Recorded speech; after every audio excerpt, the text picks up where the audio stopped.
No. Hindi naman trabaho ni Mr. Abinales sabihin na eto ibid nyo, eto sagutin nyo. Hindi. Technical sila po eh. Hindi po sila accountant, hindi po sila consultant ng DPWH sa bidding, hindi sila procurement entity consultant. They're an engineering consultant. 'Di ba? Oh, so ang trabaho ng DPWH is sabihin, sandali lang, problema sa construction, sagutin nyo to. So sir, yung epoxy injection ba retrofit yon or repair? Dahil nakisama sa BOQ or let's say doon sa report ni Mr. Abinales, we assume na yun ay hindi repair. And it's convenient for you to assume because you will make money. No, sir. No. Sinabi na dito eh, na every single engineer, every single DPWH officials will tell you there is no retrofitting na epoxy injection. And ilagay nyo eh. Wait lang sir, kasi yung sinabi ni Mr. Sige Abinales sir, baliktarin ko yung tanong ha. Sabi ni Mr. Abinales, meron repair, meron retrofitting. Ikaw magsabi, ano yung repair doon? Ang sabi ni Mr. Abinales, merong yung construction na doon sa construction failure dahil doon sa phasing, by phasing. Phasing lang po. Kasi may phase 1 to 8. Yung phase 1, 1 Dahil to 8. sa phasing, bumuka. Yes. At dahil bumuka, sunod-sunod na yung depekto. Yun ang kwan ko, boss. Mr. Yeah, go ahead, sir. Secretary, Your Honor. Sige, sir. Take a deep breath. Nagdi-discuss lang tayo. Tubig muna, sir. Pakibigyan nga ng tubig. Okay lang, okay lang. Kasi yun ang doon sa time ng September 9, 2018 or 19, there was a presentation done by Mr. Abinales tungkol sa retrofitting works. So, nagkaroon po ng presentation at nandun po kung ano yung cause ng failure ng bridge. At nandun po, doon sa pinapakita ninyo na 935 fails, yun po ay dahil doon sa dalawang design pinagkumpara. Yung unang design na ginawa ni Mr. Cañete, LFD, and design na doon sa new code. Doon sa halos yung 935, nakita nyo po yun, doon sa LFD. Sir, yung new code, retrofit yon kasi upgrade mo. No, sir. Merong doon sa LFD na LFD na ginamit ni Mr. Cañete, doon sa design niya, yun pa rin yung sinasabi ni Kwan doon sa report na yung design ni Cañete failed doon sa Kwan, doon sa LFD. And it caused the cracks. Siyempre, sir. Kasi kung may failure na yung design. And was it because of the design or yes, because of the design. Di na nagsasabi sila. Yeah, sir. Patapusin nyo ha. Is it because of the design per se? Yes. Or is it because phase 1 and phase 2? Design na rin yun. So, meaning, sir, kung hindi phase 1, phase 2, bubuka ba yun o hindi? Yung di ba sinasabi nyo lahat ng problema nag-ugat nung bubuka pa rin, sir, kasi failure na yung yung member. You want to answer that? Ang papunta dito, ikaw may kasalanan nung lahat eh. Wait, sir, may isa pa akong question sa inyo kasi lumayo tayo. Ang tanong ko lang naman kasi sa inyo, hindi yung cost ng bridge.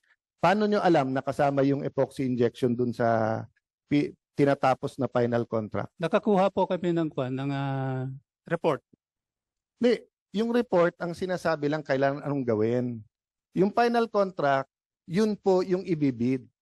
Hindi nakalagay sa sulat nyo na nakalagay sa report. Ang nakalagay sa sulat nyo, total nandun sa ibibid out ng DPWH, bakit namin gagawin ngayon? Hintayin na natin yun.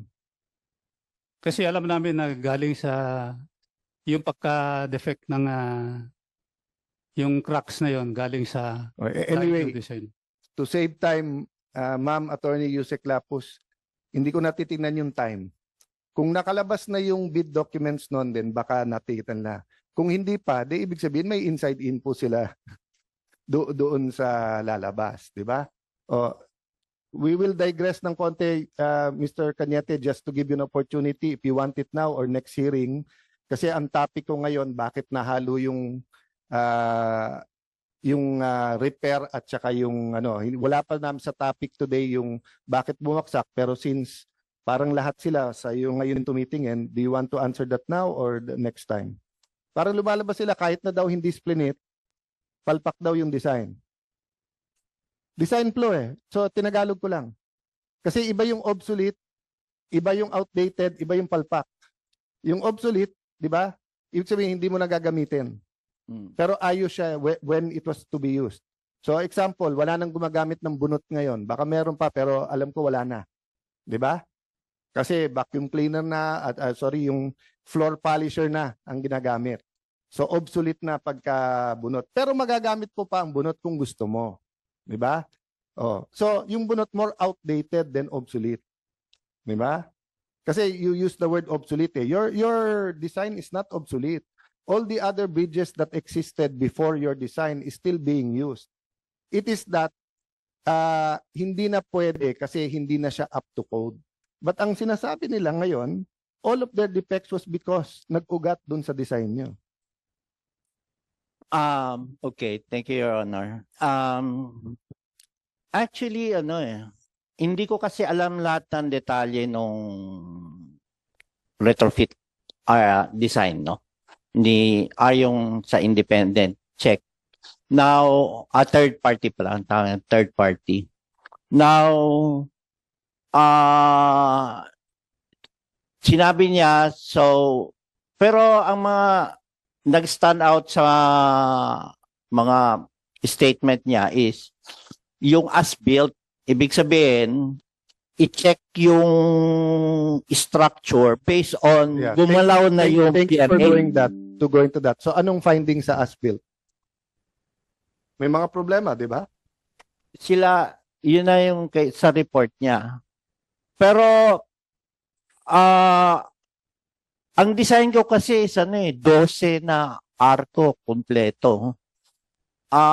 So, balansyado yun, basta nandun siya. Tapos yung dulo-dulo nun, abutment. So, may pipigil na lupa dun sa magkabilang dulo. So, hindi siya supposedly dapat pwedeng itulak. And yung Pier 8, kaya na itulak yon dahil nasa gitna na siya ng ilog, napakataas na nung pier. Napakadaling itulak nung pier. Very flexible na yung poste. Tapos nag-crack. And binanggit naman ni Mr. Interior before na yung cracks naman noon are actually hindi ganun kagrabe. Hindi nga siya alarming. I mean, it doesn't render the structure useless. But engineer, hindi yun yung mga nababasa ko ha. Yung mga, yun na nga. Yung mga sulat kay RD yun ang ni Engineer Lingan. Ako anyway, let's do it this way ha. I will invite the secretary through Yusek Lapus to make some questions. Isasabay ko sa questions ko sa inyo. Sagutin nyo na lang in writing para hindi tayo pabalik-balik, ha? Para maka-close tayo, dalawa na lang ang gusto kong... But anyway, sir, kaya ko lang kita binigyan ng pagkakataon kasi nga, yun ang direction dito Direction ni Mr. Interior is that hindi dapat siya magbayad kasi design. 'Di ba?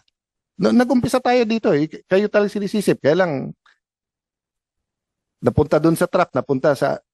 but anyway, COA and the engineer. Si Engineer Lingan muna, sir. Engineer.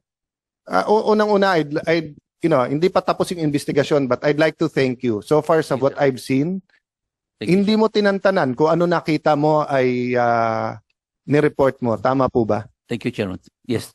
Yes, Chairman. May una kong tanong is, may mga sulat ka on paper hindi sinagot ni RD Malaluan.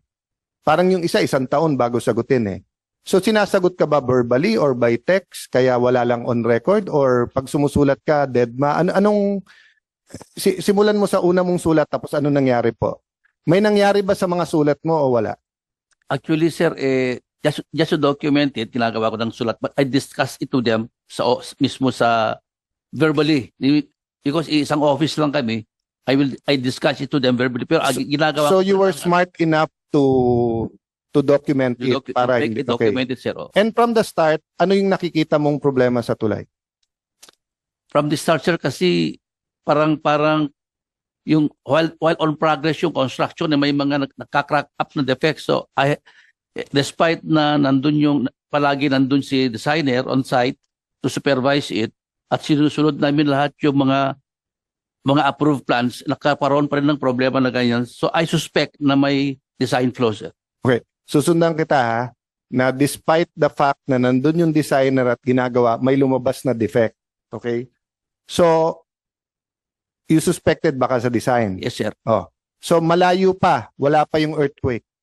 Wala pa, sir. Wala pa yung like yung span 2 and 3 na nagkaroon na ng defect nung nag-submit ng revised plan ang designer, it is an admission of na mali yung design na nila. Okay. But ang point ko po, may defect na at that time. Yes, sir. And dalawa lang ang pwedeng cause nung defect at that time, either construction or design. Yes, sir. Kasi at that time, wala pa yung bagyo, wala pa yung earthquake. Yes, diba? sir. Wala pa. Okay. Yes, sir. Kailan una mong narinig yung building code kailangan masunod? Inabot mo pa ba yun? Hindi na. Hindi ko ma-remember. Sir. Oo. Parang wala. Di ako. Well, kasi ako mismo sa dokumento, siguro next hearing or padala ko sa inyo, ang layo na sa timeline bago binanggit yung yung code eh. Oh, yung code. Lahat ng so were you still involved engineer nung humihingi na ng pondong pang-repair yung yung hindi na, sir, wala ka na doon. Wala na ko. Oo. So you're retired na. Yes, sir. Yes. Ba't kayo hindi na-promote? I don't know, sir. I don't know. Wala kang padrino, wala kang nagawang papor, hindi ka lang kilala, hindi ka nag-apply. No, I mean, I love people in government. And I think if there are 1 or 2 bad eggs, kawawa naman yung hindi. Di ba? But reviewing the documents, you did your job eh. So sa tingin mo, reflecting back, bakit ka hindi na-promote?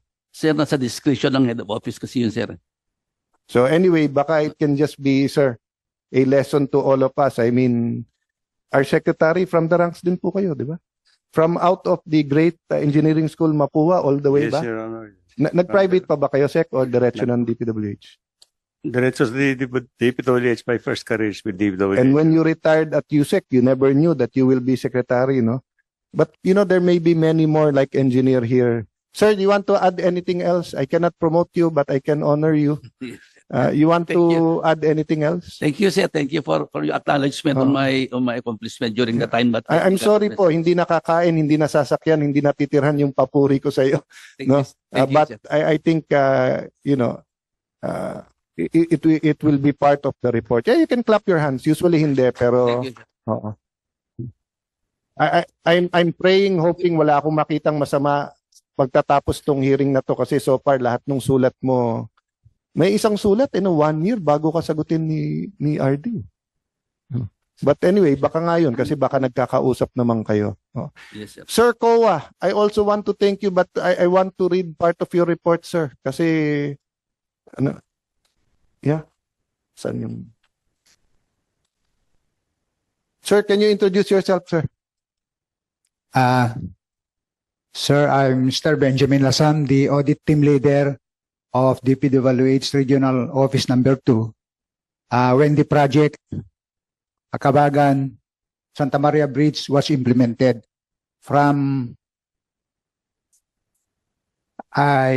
we audited phase 1 hanggang phase 5, sir.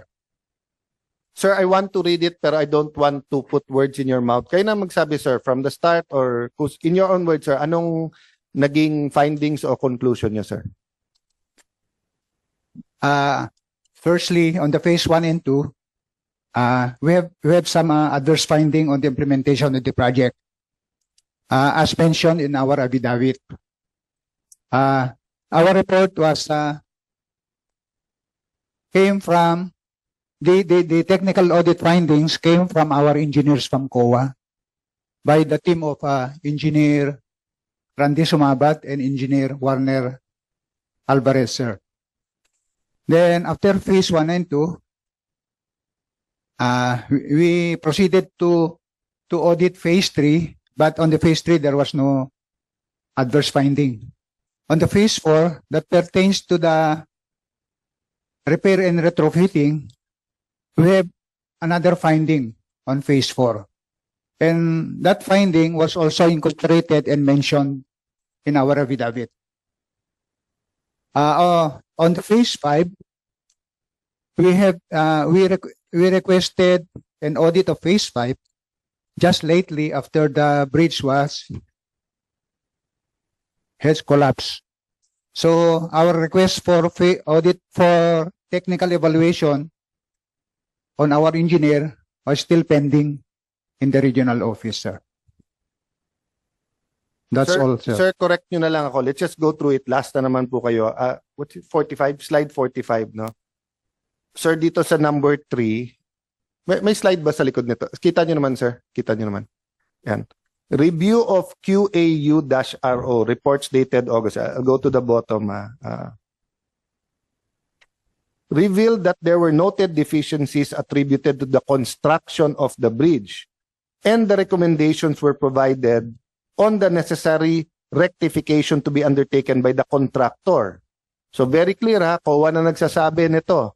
By the way, sino pong nagbabasa ng COA report? Ito, was it the RD or the ano na? RD or the RD? Okay. So, pero since 2023 na to, ma'am, wala ka na doon. Okay. Okay, ito.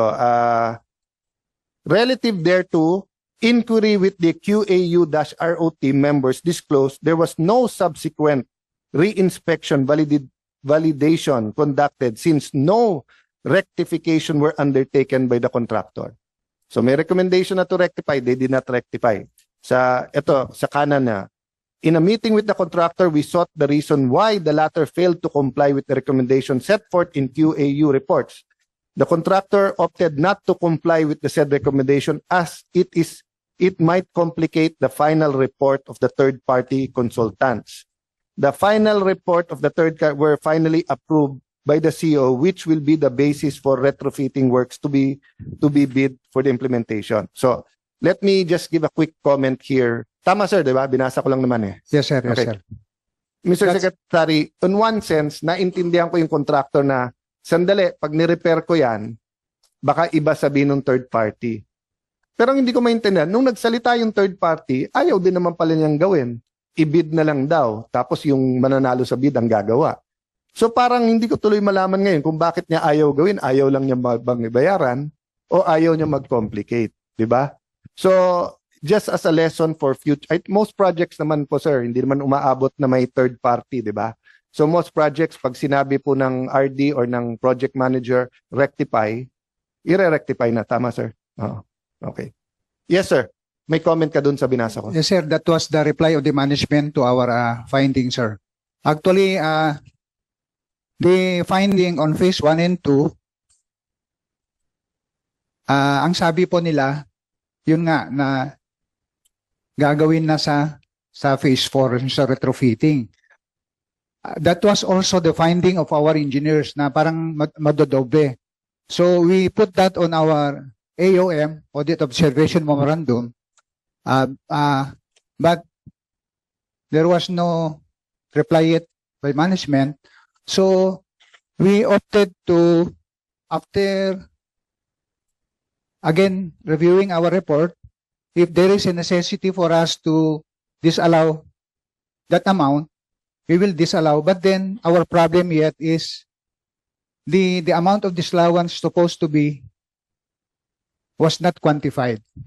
So we requested from our engineers to quantify the amount as our basis to issue the notice of disallowance. So sir, tama yung discussion namin kanina na dapat hiniwalay yung repair sa retrofit. Yes, sir. Kasi hindi dapat sinama sa kontrata ng gobyerno yung repair. Yes, Your Honor. So tama, sir, yung nangyari. Ayaw nilang gawin Kasi hintayin daw third party. Pagdating naman third party, sinama naman nila lahat sa retrofit. Yes, Your Honor. Okay. So, basta